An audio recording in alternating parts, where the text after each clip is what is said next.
Danes v Pomurskem dnevniku. Škode med 80 in 100 tisoč evrov. Ne pozabite na dopolnilno zavarovanje. Prihaja zadnja sočna vilica.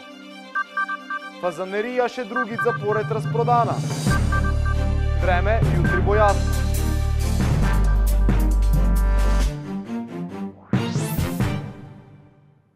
Spoštovane gledalke, cenjeni gledalci, lepo pozdravljeni. Včeraj smo poročali o požaru v Radenskem parku, kjer je zagorelo v Prekmurskem domu.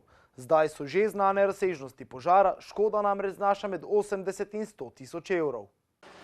S požarom, ki je izbruhnil na podstrešju Prekmurskega doma, so se gasilci borili vso noč. Težave jim je povzročil tudi pristop do samega objekta. Bil je zelo težki pristop.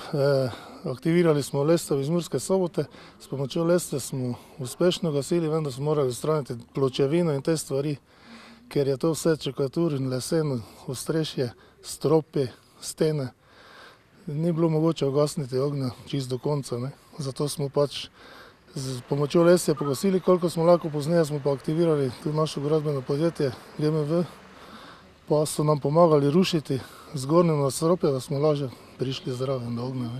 Dežurali smo celo noč, v bistvu rušilo se je celo noč in sproti gasilo. O požaru je bil obveščen tudi župan občine Radenci, ki ga žalosti, da je zagorela ena izmed imenitnejših starejših stavb. Ko so ljudje videli dim, takrat so me klicali, da nekaj gori, pol pozneje pa so že gasilci sporočili, da je požar v Radenci, da gori ena od teh nekdanjih imenitnih stavb, spomeniško zaščiteni, kar je velika škoda.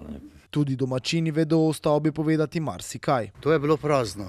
To je včasih bil dijaški dom, gostinska šola, pa dijaški dom, pol smo imeli delavci, smo imeli tudi menzo. Delavska menza je bila, pa lekarna je bila en čas. Kaj se je pa zdaj dogajalo? Zdaj, kaj pa je bilo prazno, pa ne vem, kaj se je dogajalo. Sem domačin tudi, ali ne vem, ne morem povedati, nisem nič videl, pa ne morem povedati, kaj se je dogajalo. Težavo pa pri Radenskem parku in stavbah v njem predstavlja tudi denacionalizacija. To je kot sem prej rekel, imenitna stavba, ki je včasih bila ponos tega dela Radenc, to je parka. Danes je to celotni park z vsemi temi zgradbami denacionalizacije. Nažalost, denacionalizacija še ni rešena, pa vprašanje, kdaj bo. Škoda se je delala takrat, ko se je nacionaliziralo, je bila krivica, zdaj pa je druga krivica, ko se to vrača na tak dolgi način, na taki dolgi rok, ker intenzivno propadajo vse te stare zgradbe, nobenega ni notri, vemo pa, da če je objekt prazen, še hitreje razpada.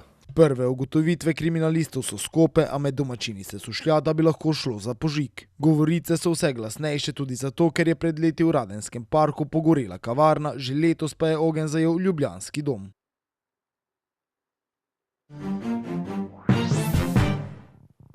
Študenti in dijaki, ki zaključujete svoje šolanje, morate poskrbeti za svoje zdravstveno zavarovanje. Najprej za obvezno, ki pa ne zagotavlja kritja vseh stroškov zdravstvenih storitev in zdravil v celoti. Zato si je potrebno urediti tudi dopolnilno zavarovanje.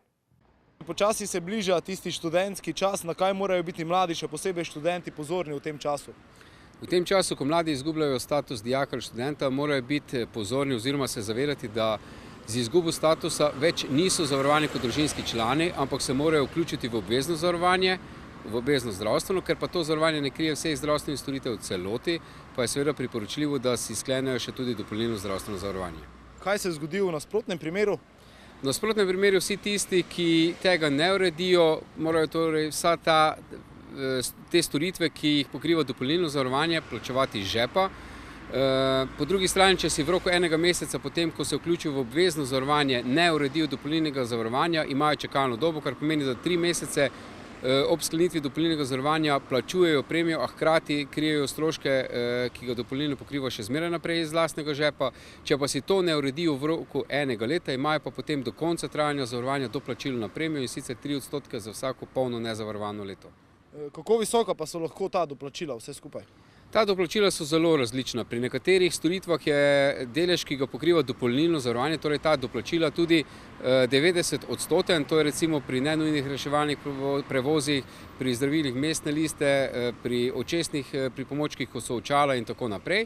Drugje je ta odstotek lahko nižji, recimo za storitve bolnišnične dejavnosti so recimo med 15 in pa 30%, vendar pa moramo vedeti, da so te storitve res drage in je tudi že 15% lahko strošek, ki se všteje v stotinah, če ne tudi tisočih evrih. Koliko pa znašajo premije dopolnilnega zavarovanja pri vas? Dopolnilno zavarovanje pri Vzajemni je že vrsto let najbolj ugodno med vsemi konkurenčnimi zavarovalnicami, trenutno znaša 30,12 evra, z maksimalno zakonsko dovoljenim 3% popustom pa 29,22 evra. To zavarovanje je zakonsko urejeno, kar pomeni, da med zavarovalnicami ni nobene razlike, razen v premiji. Kateri paket pa je najugodnejši za mlade, kakšne ugodnosti morda ponuja, kakšne ugodnosti dobijo? Seveda jim priporočamo sklenitev paketa Vzajemna mladi, ki v tem času, pa to ni samo za mlade, ampak tudi za vse tiste, ki bi radi dopolnilno zavarovanje plačevali po nižji premiji in imeli ostale ugodnosti Vzajemne. V tem času je ta paket še posebej bogat, omogoča tistim, ki v tem času sklenejo dopolnilno zavarovanje, da imajo v prvi vrsti najnižjo premijo za dopolnilno zavarovanje. Po drugi strani si lahko izberejo ugodnost ali darilno kartico Spar v vrednosti 25 evrov ali darilni bon za trgovine Extreme Vital v vrednosti 35 evrov, v enaki vrednosti tudi za optiko Claros, torej to je izbira, ali pa se predvsem mladi se pogosto raje odločijo za voucher za JBL-ove zvočnike, ki so zelo kvalitetni, ali pa njihove slušalke, vse te pa z voucherjem prevzamejo v trgovinah Big Bang. Potem pa za konec, če povejva, kje lahko mladi sklenejo zavarovanje? To zavarovanje se lahko sklene v vseh naših poslovalnicah. V Pomurju smo locirani v Murski Soboti, Lendavi, Gornji Radgoni in pa Ljutomeru v istih prostorih, kot je Zavod za zdravstveno zavarovanje, kar pomeni, da si posameznik uredi zavarovanje obvezno na zavodu, se preprosto sprehodi po hodniku še do naših prostorov in si uredi dopolnilno zavarovanje po najnižji premiji. Finančna uprava Republike Slovenije poziva vse zavezance naj začnejo uporabljati prenovljen portal e-davki, saj bo star portal deloval le še do 30. septembra 2018. Junija letos, ko so javnost obvestili o prenovi portala e-davki, so zavezancem omogočili mehak prehod na prenovljenem portal, s tem, da sta bila dobra 2 meseca za delo na voljo tako nov kot star portal. Kot so takrat napovedali, bo ta možnost ukinjena s 30. septembrom 2018. Od 1. oktobra dalje bo torej deloval samo še nov portal e-davki. Čeprav nov portal e-davki deluje že od junija 2018, še vedno veliko zavezancev za poslovanje s Finančno upravo Republike Slovenije uporablja star portal e-davki. Vse zavezance pozivajo naj čim prej začnejo uporabljati prenovljen portal, saj bo stari kmalu ukinjen in ga zavezanci ne bodo mogli več uporabljati. Zavezanci si za nemoteno delo lahko uredijo tudi bližnjice do novega portala. Trenutno sistem e-davki uporablja več kot 50 000 fizičnih oseb in vsi podjetniki in podjetja, ki morajo s FURS poslovati elektronsko na podlagi zakona. Ta petek se bo v Murski Soboti na Slovenski ulici še zadnjič letos odvijala sočna vilica, ki bo tokrat v znamenju jeseni. Na tokratni sočni vilici boste okušali plodove jeseni. Tudi pečenih kostanjev in kostanjevega pireja tako ne bo manjkalo.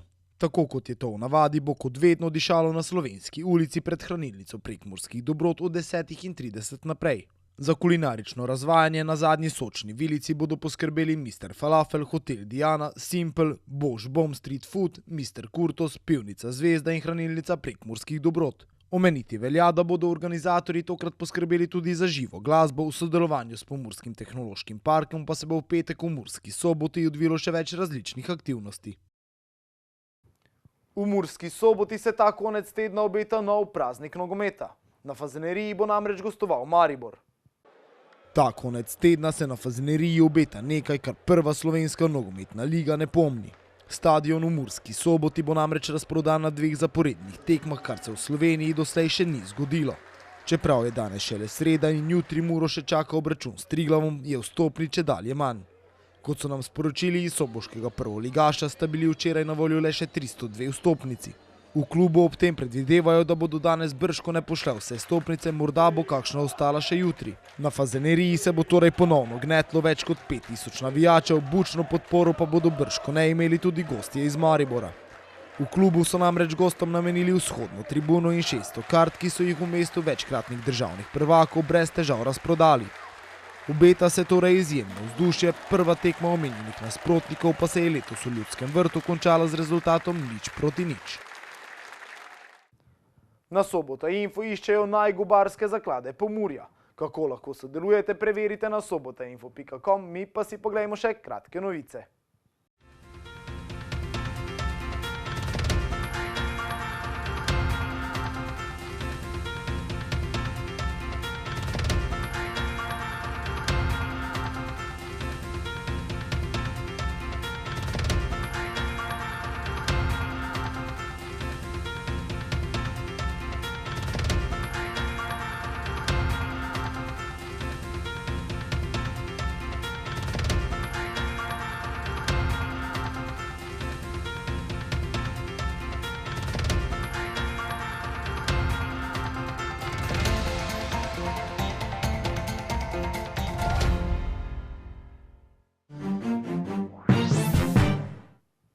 Jutri bo jasno, zjutraj bo po nekaterih kotlinah in dolinah megla, več o vremenu pa v vremenski napovedi.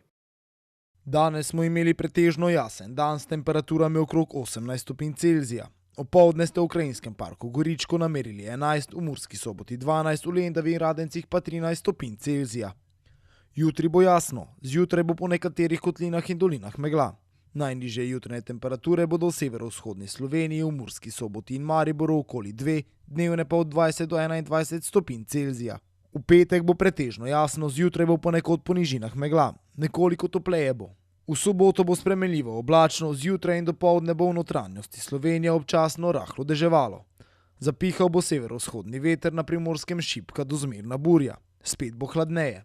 Temperature v naših krajih se bodo zjutraj gibale od 3 do 9, dnevna pa od 15 do 21 stopinj Celzija. Toliko smo vam pripravili v današnjem Pomurskem dnevniku. Za več informacij obiščite našo spletno stran. Bodite v naši družbi in nasvidenje do prihodnjič.